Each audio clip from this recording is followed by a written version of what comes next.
आपल्यापैकी अनेकांना आपल्या विधान परिषदेच्या उपसभापती माननीय नामदार नीलमताईंमुळे याची जाणीव झाली की आपलं सभागृह हे केवळ वरचं सभागृह किंवा उच्च सभागृह नाही, तर ते महाराष्ट्रातल्या विधानसभेच्या खूप आधी सुरू झालं।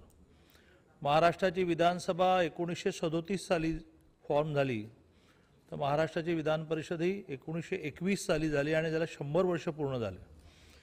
नीलमताई व्यासपीठावर आहेत आणि उपसभापती आहेत।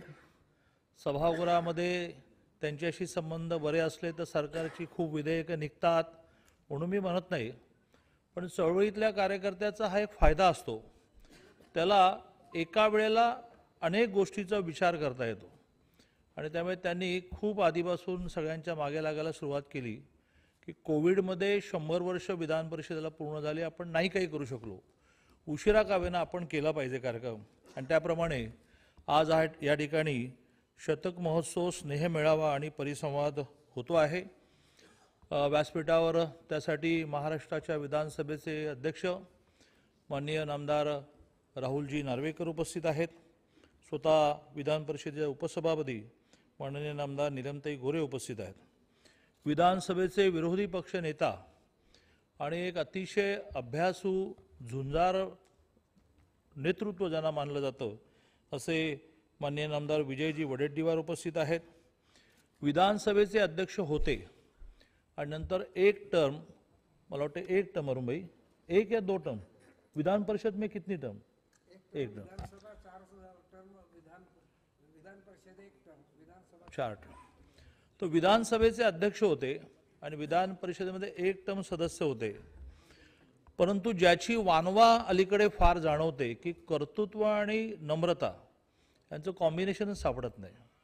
अरुणबाई यांचं कर्तृत्व अफाट आहे, परंतु नम्रता म्हणजे टोकाची, कधी आपल्यालाच कसं व्हायला लागतं त्यांच्या नम्रपणामुळे। असं एक खूप ज्येष्ठ व्यक्तिमत्व व्यासपीठावर उपस्थित आहेत, अरुणभाई गुजराती।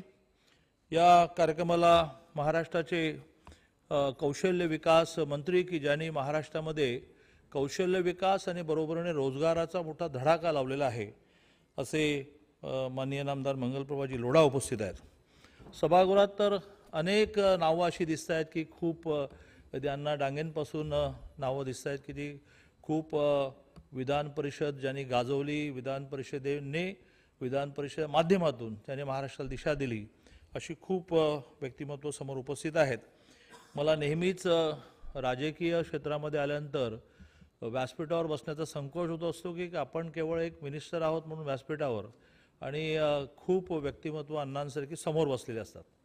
व्यासपीठाच्या साईजच्या मर्यादा असतात, त्याच्यामुळे ही रचना असेल, आणि त्यामुळे व्यासपीठावरील उपस्थित आणि व्यासपीठाच्या समोरील सर्व उपस्थित त्या वेळेला विधान परिषद सदस्य या नात्याने महाराष्ट्राच्या विकासाची दिशा ठरवण्यामध्ये ज्यांचा सहयोग राहिला असे सर्व बंधू आणि भगिनींनो, मी 2 भूमिकेतून इथे उभा आहे।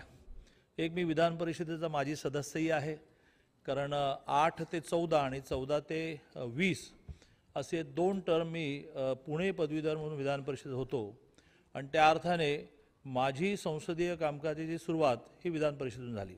तशी नितीनजी म्हणाले की त्यांची सुरुवात ही विधान परिषदेतून झाली। आता मी विधानसभेत आहे आणि त्यामुळे संसदीय कामकाज मंत्री म्हणून जसा मी आपल्या सगळ्यांसमोर उभा आहे, तसं मलाही खरं म्हणजे दिवसभराच्या विधान परिषदेतले माझे दिवस नावाचं एक सत्र आहे, त्याच्यामध्ये सहभागी व्हायला आवडलं असतं, परंतु राजकारणामध्ये तो एक फार तोटा असतो की सगळ्याच गोष्टी तुम्हाला हव्या त्या करता येत नाही। इथून लगेचच मंगलजीने म्हटल्याप्रमाणे कॅबिनेट मिटिंगला मला जायला लागेल। एकूण ह्या सभागृहाची पार्श्वभूमी वगैरेचं एक भाषण माझ्या सचिवाने नेहमीप्रमाणे लिहून दिलेलं आहे, ते मी बाजूला ठेवतो, आणि मगाशी म्हटल्याप्रमाणे विधान परिषदेमध्ये 12 वर्ष असतानाच्या माझ्या आठवणी 1-2 वाक्यामध्ये मांडून मी माझं बोलणं संपवेन। नेहमीच आपण म्हणत असतो की विधान परिषद एक असं स्थान आहे की ज्या ठिकाणी ज्यांना नॉर्मल विधानसभेतून निवडून येता येणार नाही, परंतु ज्यांचा महाराष्ट्राच्या विकासाच्या चर्चेमध्ये दिशा देण्यामध्ये खूप मोठा रोल असू शकतो अशांना त्या विधान परिषदेमध्ये यायला मिळतं. 12 राज्यपालांचा कोटा हे तर मोठं माध्यम आहेच, पण पार्टी पण अनेक वेळेला विधानसभा टू विधान परिषद ही जी मोठी संख्या असते त्याच्यामध्ये राजकीय नेतृत्वापेक्षा थोडं अभ्यासू नेतृत्व, खूप वर्ष काम केलेलं अनुभवी अशीच माणसं पाठवत असते आणि त्यामुळे नेहमीच विधान परिषदेतल्या चर्चांचा एक स्तर राहिला, बेसिक मुद्दे उपस्थित होत राहिले आणि अनेक वेळेला असं होतं की विधानसभेमध्ये एका नवीन पार्टीचं बहुमत होतं, त्यावेळेला विधान परिषदेमध्ये विरोधी पक्षांचं बहुमत असतं. तरी विधान परिषदेने नेहमी ही मॅच्युरिटी दाखवली की जरी एक पक्ष म्हणून आपण मागच्या टर्ममध्ये सत्तेत होतो, आता आपण विरोधी पक्ष आहोत, विधान परिषद मेजॉरिटी आहे, आपण अडवू शकतो एखादा कायदा, तरी त्या कायद्याच्या मेरिटवर विधान परिषदेमध्ये विचार होतो, विधान परिषदेमध्ये सहमती दर्शवली जाते, असा अनुभव मी विधान परिषदेमध्ये घेतला. आम्हाला शिवाजीराव देशमुखांसारखे सभापती मिळाले की प्रेम म्हणजे काय, जसं मी हिंदुत्वाची व्याख्या करताना म्हणतो की हिंदुत्व म्हणजे पूजा पद्धती नाही, हिंदुत्व म्हणजे प्रेम, हिंदुत्व म्हणजे आपुलकी, हिंदुत्व म्हणजे इतरांना मोठं करणं. तसं प्रेम म्हणजे काय हे शिवाजीराव देशमुखांमध्ये आम्हाला पाहायला मिळालं. अत्यंत मृदू आवाज, कटू विषयसुद्धा नीट समजावून सांगण्याची पद्धती आणि त्यामुळे खूप शिकायला विधान परिषदेमध्ये मिळालं. एकूण ह्या वर्षभरातल्या कामकाजामध्ये जानेवारीच्या एंडला माननीय राष्ट्रपती महोदयांनी मान्य केलं आहे की आपल्या कार्यक्रमाला ते येतील. त्यावेळेला मी माननीय नार्वेकरजी आणि माननीय नीलमताई दोघांनी असं म्हणणार आहे, एक एक सदस्य जो जिवंत आहे विधान परिषदेचा त्याला एक एक आपण माणूस जोडू आणि तो आलाच पाहिजे अशा प्रकारचा प्रयत्न आपण करू. आजही मोठ्या संख्येने लोक आले आहेत. पुन्हा एकदा ह्या वर्षपूर्तीच्या निमित्ताने होणाऱ्या कार्यक्रमासाठी आपल्याला सगळ्यांना शुभेच्छा देतो आणि माझं बोलणं संपवतो.